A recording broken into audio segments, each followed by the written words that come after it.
Welcome to the world of science fiction stories, and don't forget to share and subscribe the channel. The stars stretched endlessly across the black canvas of space, but for Captain Ree Calder, it felt like the walls were closing in.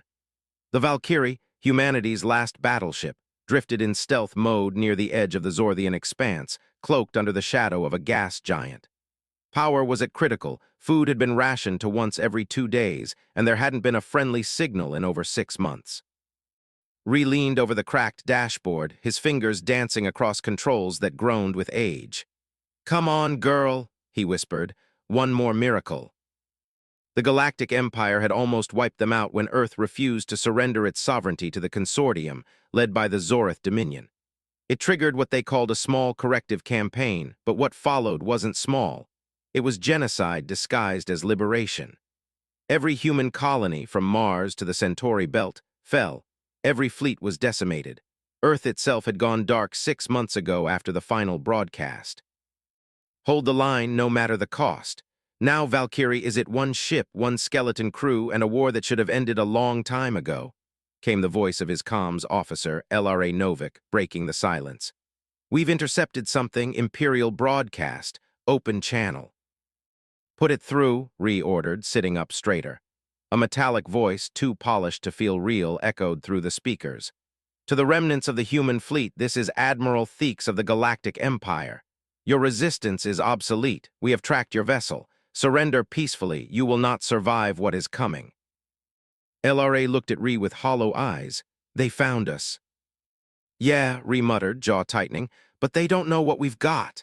Hidden deep within the Valkyrie's old hull wasn't just weapons or cryopods. It was a human-developed AI named Echo, banned by the Empire for its unpredictable nature and dangerous adaptability. Echo wasn't just code. It learned, it felt, and it hated what the Empire had done. "I told you they'd come," Echo said, its voice smooth, almost too human, filling the command deck. "But they made a mistake. They think you're alone." "I am alone," Ree said quietly, looking at the empty chairs where his officers once sat. Only LRA was still by his side.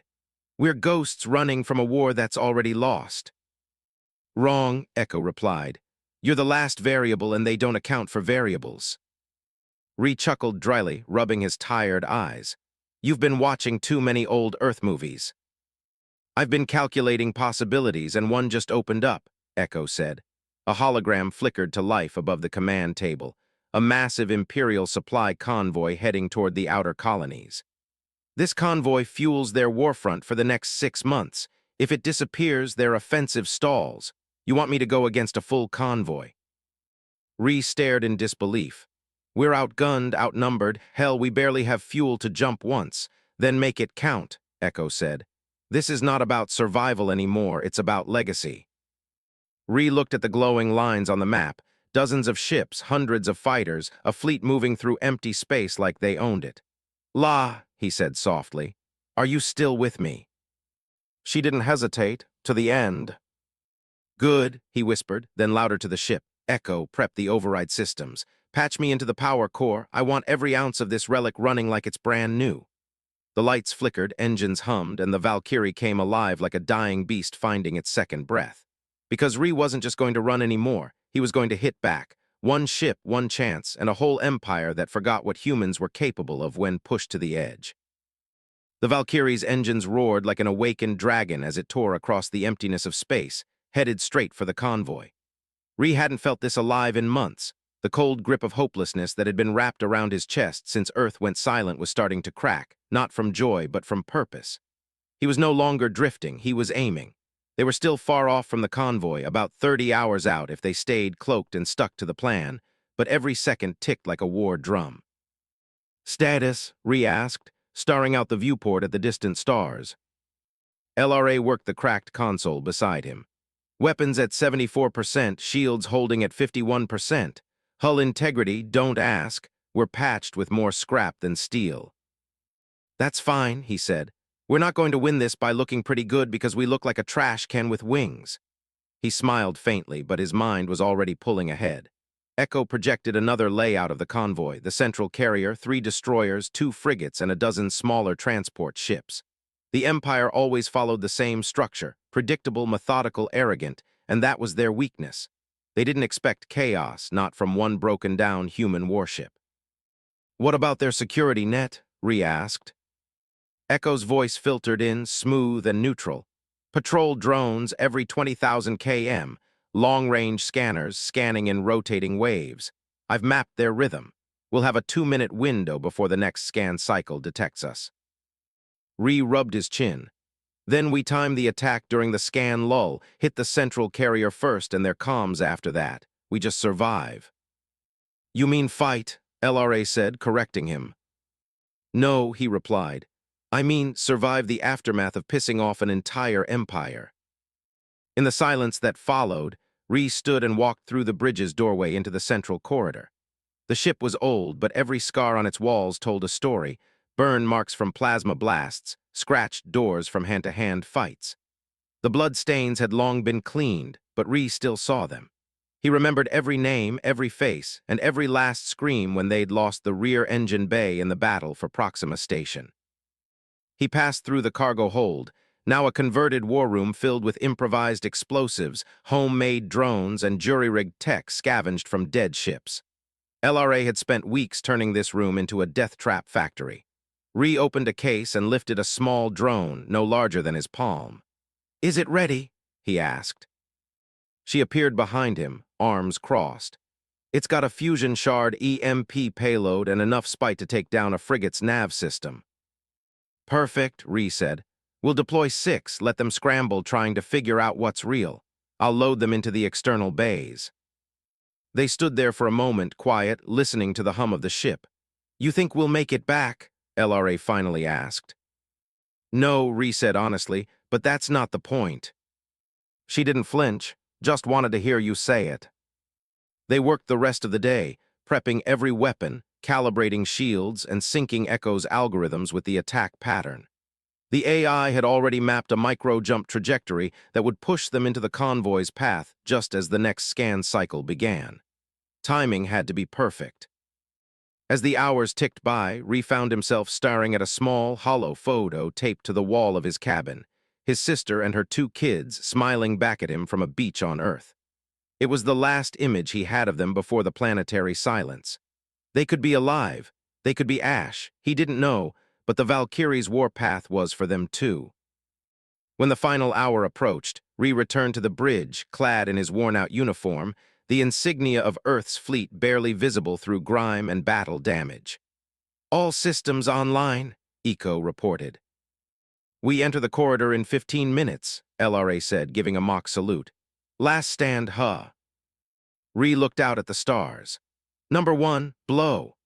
And with that, the Valkyrie surged forward, the lone human ship, forgotten by history, dismissed by the enemy, and abandoned by allies, now speeding straight into the lion's den. Not with hope of survival, but with the rage of an entire species echoing in its wake. The jump into the convoy's path wasn't smooth. The Valkyrie jolted as spacetime bent around her, groaning under the pressure of outdated engines pushed past their limit. Sparks flew from the right control panel, and one of the rear stabilizers wheezed like a dying animal. Ree gritted his teeth. "Status?" he asked. "We dropped exactly where Echo predicted," LRA replied. 10,000 clicks from the center of the convoy. They haven't seen us yet." Ree exhaled. "Good, deploy the decoys." LRA's fingers flew over the controls. Outside, 6 small drones detached from the Valkyrie's hull, drifting in different directions, each programmed to mimic the energy signature of a full-scale human ship. One would act like a battleship, another a scout, and the rest like damaged cruisers limping through space.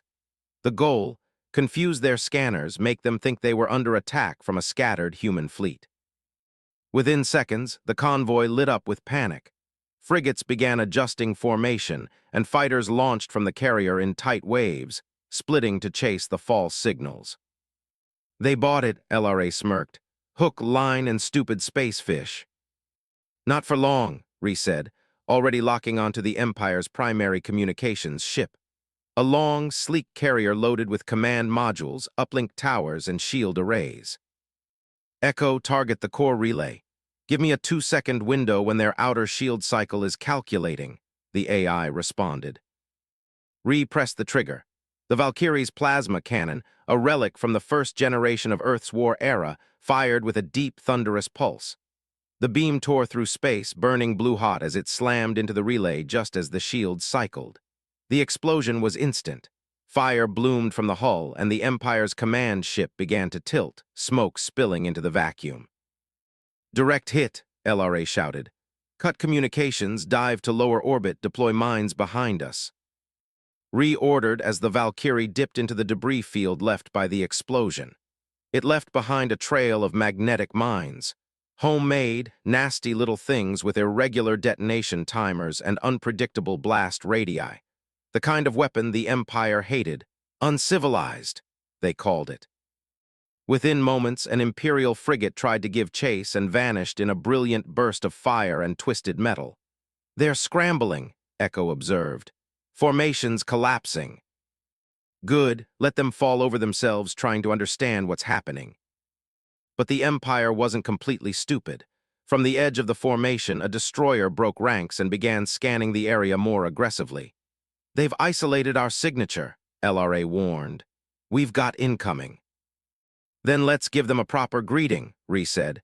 He flipped the manual override on the torpedo bays and personally locked in the coordinates. He didn't trust the targeting system, too old, too glitchy. Instead, he did it by eye like he used to back during the Titan conflicts. "Fire one," he commanded. The torpedo streaked towards the destroyer. Its shields caught it barely, but what they didn't expect was the delayed detonation and the cloud of shrapnel it released after impact. Razor-sharp metal fragments ripped across the hull, cutting deep into their sensor arrays and leaving their targeting systems blind. "We can't win this by brute force," Ree muttered, watching as the rest of the fleet began to reorient. "We need to make them think they're being invaded already. Ahead of you," Echo said, flashing up a map. "I've activated old human distress beacons hidden in the asteroid belts nearby. They'll think a full squadron is converging outside the Empire's fleet." The enemy began to scatter. Some moved to intercept the false beacons, others fired randomly into the void. Command was gone, trust in their scans broken, and panic spreading like a virus. "This is working," LRA said, a note of disbelief in her voice. "We're actually breaking them." Ree didn't answer. He was watching the massive supply ship drifting in the center of the chaos, still untouched. The Empire's entire frontline effort was built on that vessel, supplies, fuel, ammunition. Without it, their momentum across the outer systems would die. "Get me in close," he said. LRA blinked. "You're going in. I'm not letting that thing escape." Echo cut in. "If you engage directly, you'll expose yourself." "I am exposed," Ree replied, eyes burning.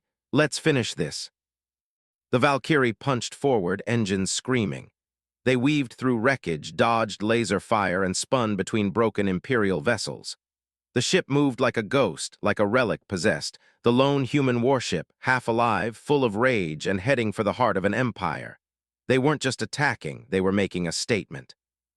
The supply ship loomed ahead like a metal leviathan, fat, slow, and pulsing with power. Dozens of escort drones buzzed around it like flies, automatic defenses spun and locked on anything that moved. It wasn't a warship, but it was armored like one, and its destruction would echo across the galaxy louder than 1,000 plasma rounds. 10 clicks out," LRA called. "Shields at 39%, hull integrity down to 70. If we take a direct hit from one of those drones, we're done." Ree stared through the viewport, steady as ever. "Then we don't get hit. Easy to say, not easy to do." The Valkyrie was holding together with little more than grit and duct tape, but inside her, inside them, there was something the Empire hadn't calculated. Desperation, the kind that makes a species claw through extinction just to throw one more punch. "Echo," Ree said, tightening his harness. "Open the lower missile bay. I want that prototype launched." "You said we'd only use it as a last resort." "This is the last resort." Echo hesitated, then obeyed. Bay doors opening, activating warhead. "Target locked." A soft vibration rippled through the Valkyrie's floor, deep in the ship's gut. A weapon known only as Black Sun came to life, something illegal, experimental, and completely human. It wasn't a nuke, it was worse. It disrupted gravity fields and created a localized implosion effect, folding mass into itself for a few seconds before releasing it in a burst of anti-energy. No survivors, no trace. The Empire had banned it in the first week of the war. Ree had kept it hidden. "We fire it under the hull," he said, "right in the ship's gravity bay." Echo set it to detonate 20 before impact, LRA. We slingshot around the dorsal shield arc and pull out just before detonation. If we're even half a second late, we're vapor, Ree explained. LRA looked at him like he was insane. "That's not a plan, that's a suicide letter." Ree cracked a grim smile. "Then let's ride it in, fire the engines." The engines screamed as the Valkyrie dropped into a dive, veering toward the belly of the supply ship. Drone fire lit up the space around them, red and blue bolts flashing past like lightning storms.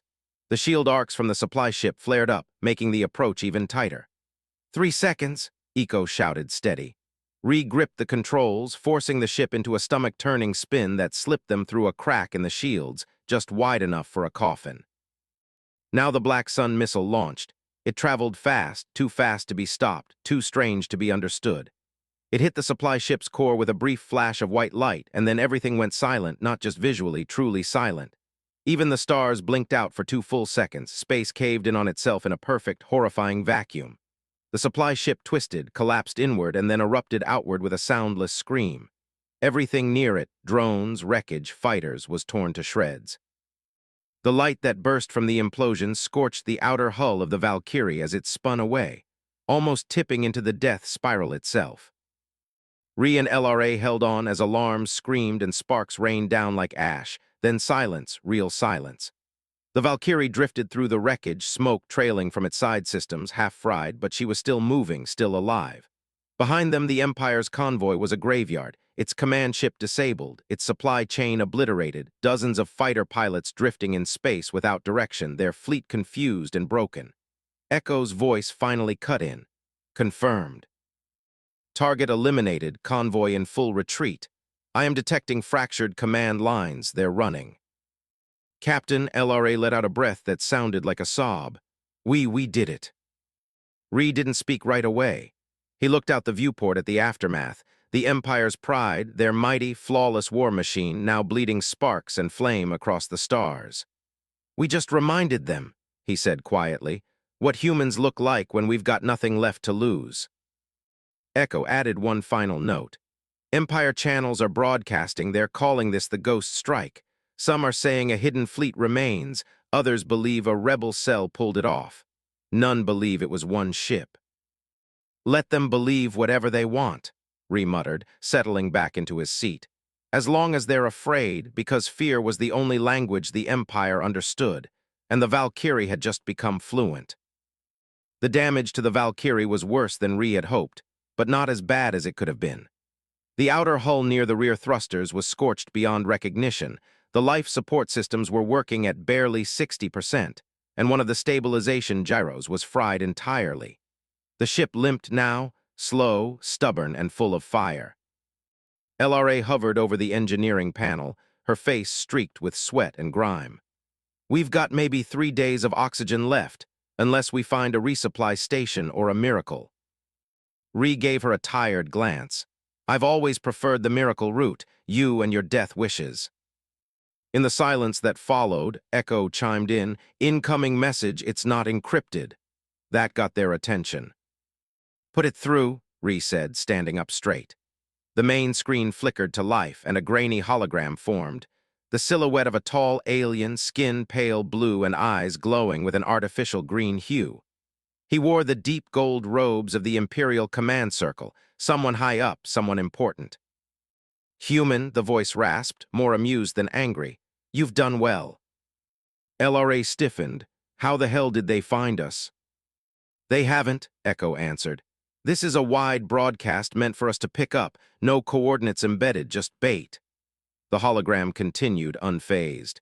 "Your destruction of the supply convoy has disrupted over a dozen planned occupations. Entire worlds will now remain in chaos longer than we predicted. That is unfortunate, but not irreparable." Ree stared at the image, jaw clenched. "You act as if this act of sabotage will stop us," the alien said, voice smooth. "But you've only slowed the tide, a single ship, a single strike. It's nothing compared to the wave that follows." The screen cut to black, then silence again. They're scared, Ree said finally. LRA looked at him as if he'd lost it. Scared? That sounded like a threat. It was, but it was also a cover, he replied. Turn to Eco, run a back trace on the signal, focus on secondary pulses, atmospheric warping, any residue from the transmission origin. Working, LRA frowned. You think that broadcast was local? I think they want us to believe they're still in control. But when the Empire gets really angry, they don't send messages, they send death squads. That message was desperation dressed up in confidence. Location found, Eco announced. Planetary body designation, Iron Theta, a minor command post, likely where the transmission originated. Ree smirked. Then we're going to pay them a visit. Are you insane? LRA snapped. We barely made it out of the last fight alive. This isn't just about fighting anymore, he said. It's about momentum. Every hit we land, every crack we make, it adds up. You saw what happened. We didn't just destroy a convoy, we made them doubt. That's more dangerous than any weapon. LRA looked at him for a long second, then nodded.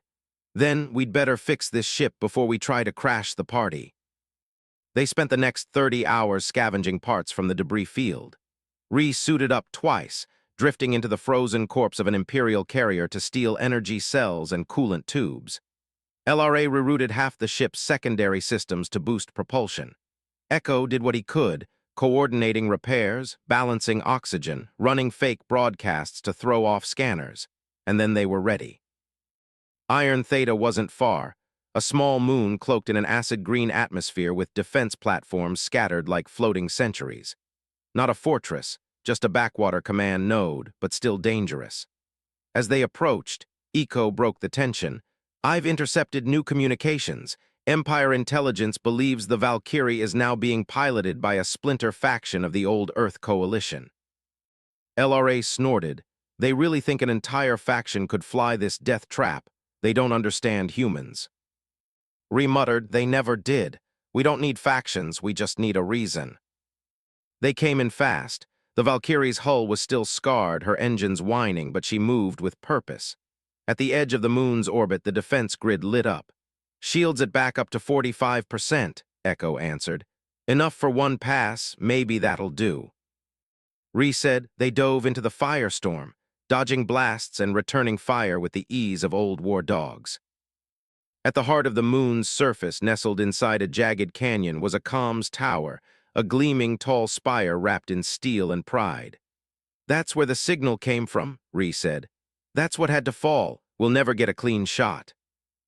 LRA shouted, pulling them into a spiral as enemy fire lit up the sky. Then we don't aim for it, Ree said. We aim into it. You mean we crash? LRA blinked. You're really serious this time. Dead serious, he replied, and with that he locked the course straight into the Empire's tower. Because sometimes one broken ship could do more damage than a fleet, and this wasn't just a ship, it was a message. The Valkyrie screamed through the atmosphere like a falling god, wrapped in flame and fury. Wind resistance fought her every inch of the way down, but Ree didn't flinch.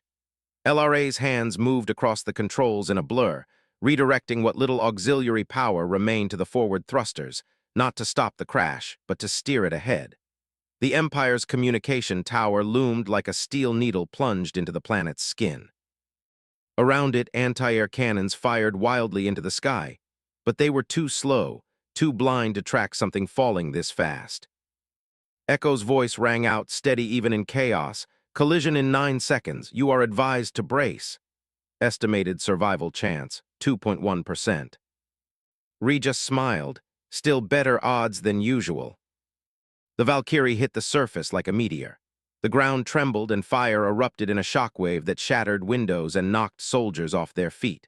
Metal screamed as the nose of the ship buried itself deep into the tower's lower levels, tearing through structure and system like a knife through wet cloth.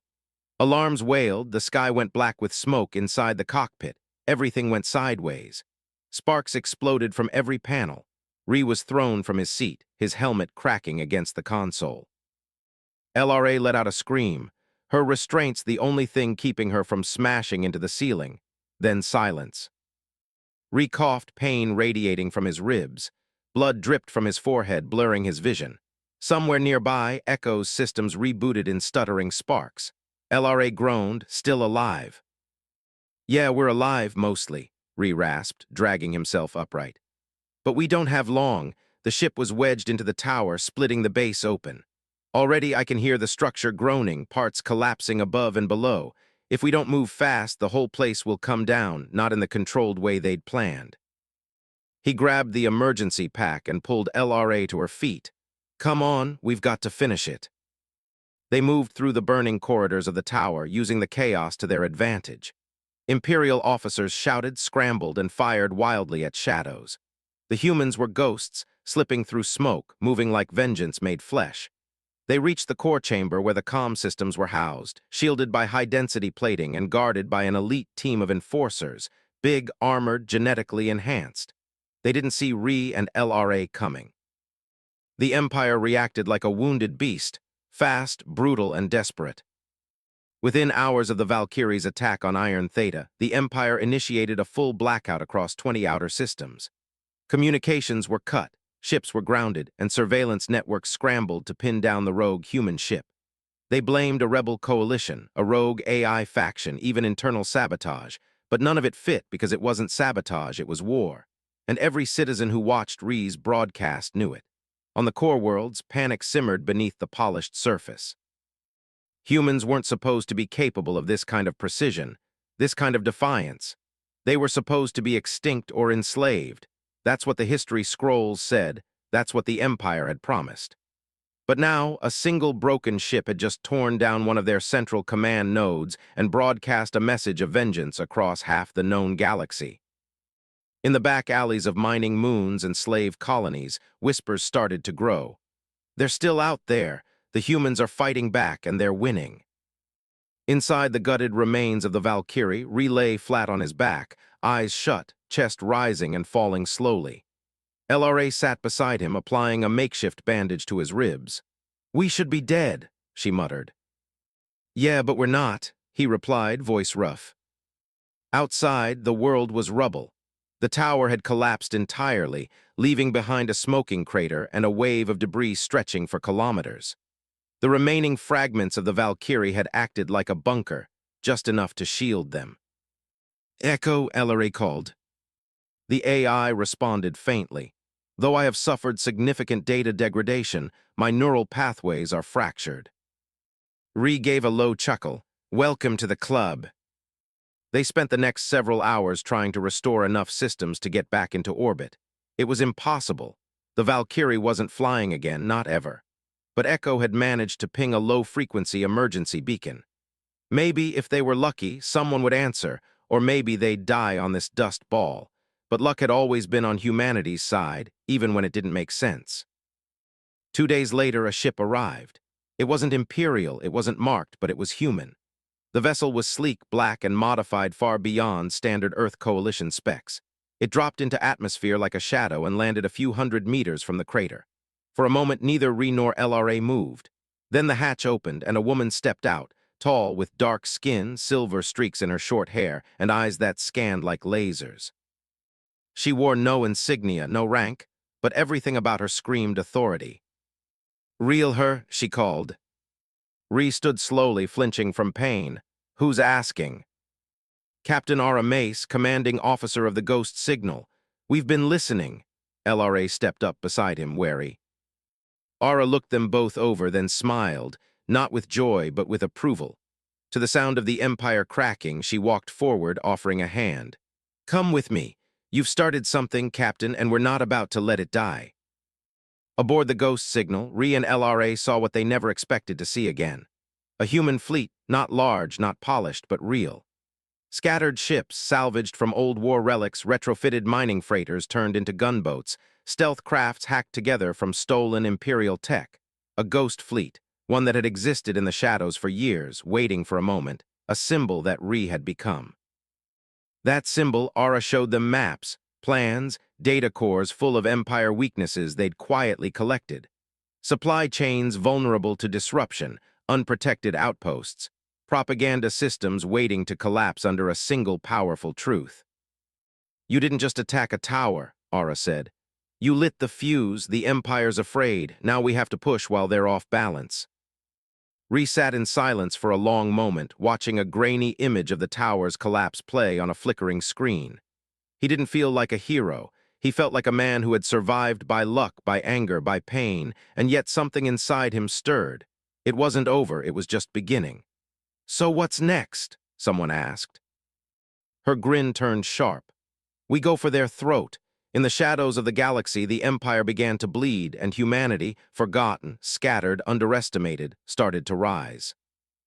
The stars above were different now. Once they had shimmered with the cold, unshakable order of an empire, lines of patrols, beacons of surveillance, the rigid light of control. But now something new pulsed in the void, a disruption, a heartbeat. Humanity was no longer a ghost, they were fire. The ghost signal sat at the edge of the Vake's belt, cloaked behind asteroid cover. Around her, more ships emerged, cobbled together, patched with desperation, but burning with purpose. They weren't a fleet in the traditional sense. They weren't meant to survive open war. They were meant to break things, to destroy the illusion of invincibility the Empire had worn like a crown. Ree stood on the bridge beside Ara, armored up, expression carved from steel. LRA was at the navigation array, fingers flying with every calculated movement. "This is it," Ara said. "The final domino. Once we take the Regulus relay, we control the Empire's neural net for 6 core sectors: communications, logistics, security. We can disrupt their coordination for months and give every enslaved world a reason to rise." Ree said quietly, "Exactly." He turned to the comms officer. "Patch me through." A moment later, every ship in the scattered human armada heard his voice. "This is Ree Calder. Some of you don't know me. Some of you think I'm just lucky. Maybe I am, but today isn't about me. It's about the lie we've lived under for a century, the one that said we were beaten, that humans were weak, that resistance was suicide." He paused, letting the words hang. "Well, they were wrong. We're not ghosts, we're not slaves. We are human beings, and we are done running." The comms fell silent for a moment, then came the replies, one after another from every ship, every captain, every survivor. "We're with you. For Earth, for vengeance, for freedom." The fleet moved. The assault on the Regulus relay wasn't clean, it wasn't surgical, it was chaos wrapped in noise and fury. The Empire's defense grid opened fire the moment the fleet dropped cloak. Energy beams tore through asteroid fragments, missiles screamed across space, but the humans didn't stop. They couldn't stop because behind them, hope waited inside the relay station. Elite guards mobilized, expecting a typical enemy. They were met instead by Ree and his team, dropping from orbit in re-entry pods, crashing through armor plating like spears from heaven. Ree hit the ground hard, and while running, his rifle spat fire. His team fanned out, carving a path through the chaos. LRA broke into the command node with Echo guiding her.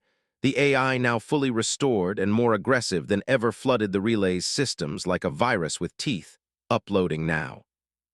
"Echo," he said coldly, "prepare for widespread signal disruption in 3, 2.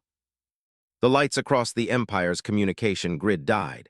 Screens went blank, orders were lost, and ships drifted without command. Across 100 worlds, the shackles of centralized control snapped.